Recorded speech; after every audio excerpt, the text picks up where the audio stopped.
Hello, everybody. I'm a practicing therapist and I'm also a doctoral student of psychology. Today, let's talk about why avoidants struggle to say I'm sorry or apologize.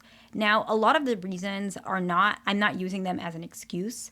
I am simply just sharing information as to why this is happening for anybody that's curious. And I know some of you guys are. I've made a video about this before, but a lot of you guys are newer and you're asking about this perspective. Why is this happening? Not even necessarily how to resolve it, even though I've made videos on that as well, but more so what is this happening so that you as an individual, you don't want to be as angry or upset because of the frustration of not knowing, but more so you can at least pinpoint it to what's happening so that in your relationship, at least you have more awareness of what these dynamics where these dynamics are coming from. And the first one is actually their fear of losing authority. And sometimes that can even be status or respect, even in professional relationships, as their self-worth is often tied to being competent or right. And so it can make them feel like a failure. And failure is a core wound that they have, which they feel like they're never good enough. So this is why this is occurring. And that's why I brought up even in professional settings, because this is not just with you as a relationship. They can be like this in general. However, what I do think is much more common is actually avoidants are much more likely to say I'm sorry to someone they feel less, not all the time. So I don't want you guys to take that and run with it. But sometimes in professional settings, avoidants are okay with saying I'm sorry, even if it's not genuine, because they are not. Sometimes it's because they don't respect the individual that they are apologizing to. Gosh, I know people are going to take this wrong. I'm not saying that avoidants are not sorry if they're saying it to you.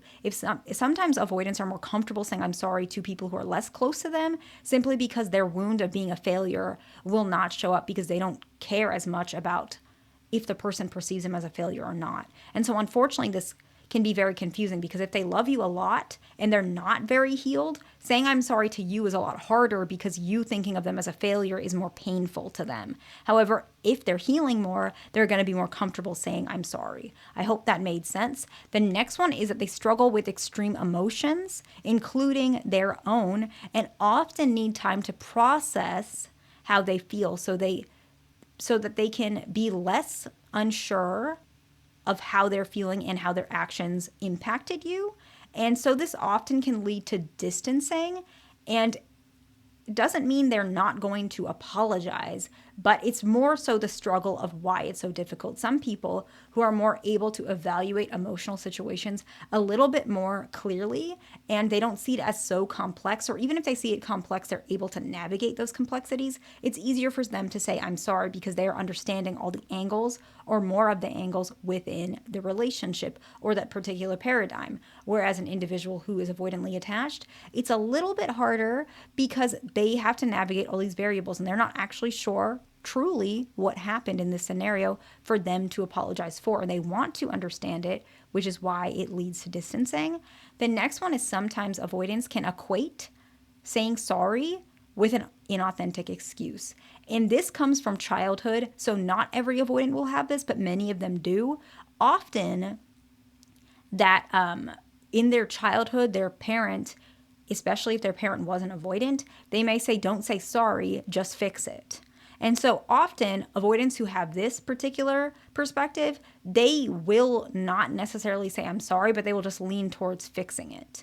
And it can be pretty difficult because actually there are avoidants who want to say, I'm sorry. And so they're avoiding that feeling as well. And so you might see a very internal battle. They want to say, I'm sorry, but they feel that they're going to be reprimanded if they say they're sorry. And so they just shut down and try to do better next time. And sometimes this can lead to overthinking for avoidance. And people think avoidants do not overthink. They do. It's just different to some extent than other attachment styles. They are thinking, okay, how do I navigate this without losing, respect and status? How will I do this where it's not an excuse? And how do I also do it so that I can change what I'm doing? And so often they tend to work on issues that they feel is more direct, such as their anger or their patience, instead of exactly what you're asking for, because they're navigating all these variables and they're trying not to seem weak or too beholden to your emotions. And so they kind of indirectly do it like that. The next one is that they see conflict resolution as problem solving rather than emotional repair. And so they don't actually see that saying I'm sorry is necessary because they're looking at it as a problem resolving type of situation. And so their tone, let's say their tone was negative or you found it as more disrespectful. So they said something and that whatever they said is not incorrect or offensive necessarily, but it was their tone. Let's say this is the example. They feel that their tone should not be something that they need to apologize for because they didn't say something that they regret, but their tone was the issue. Let's say for you, you took an issue with their tone. And so sometimes it's hard for them to understand that because they're looking at it from a very black and white perspective instead of the emotional repair. And so this could be a very common reason why avoidants struggle to say I'm sorry because they're not looking at it from that angle. And that can be something that can be corrected if you guys have more communication, if you build more trust, and if they go to therapy. The next one is genuinely, they don't realize the impact of what they said or what they did. Similar to that example, they don't actually recognize why that can be hurtful because some of them don't feel like that, or they don't realize what they sound like, which is even more common.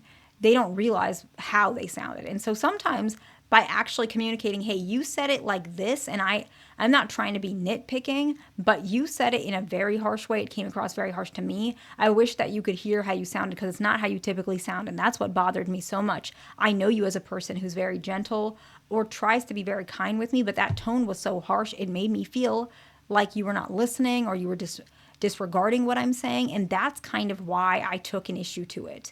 And I wanted you to apologize from that angle. Whatever your communication is, however it is with you two in a relationship, you know your partner best, but expressing the impact of how it affected you can make a difference with them because sometimes they truly do not understand that. And sometimes being calm and sharing your perspective and a desire for an apology can help. My example may not help with every relationship, but it can help in general to use some of those basic fundamentals as a tool to communicate these things for you and your partner. And I think in general with this particular one, apologies are not something that avoidants always need. Sometimes they just want to move on from it.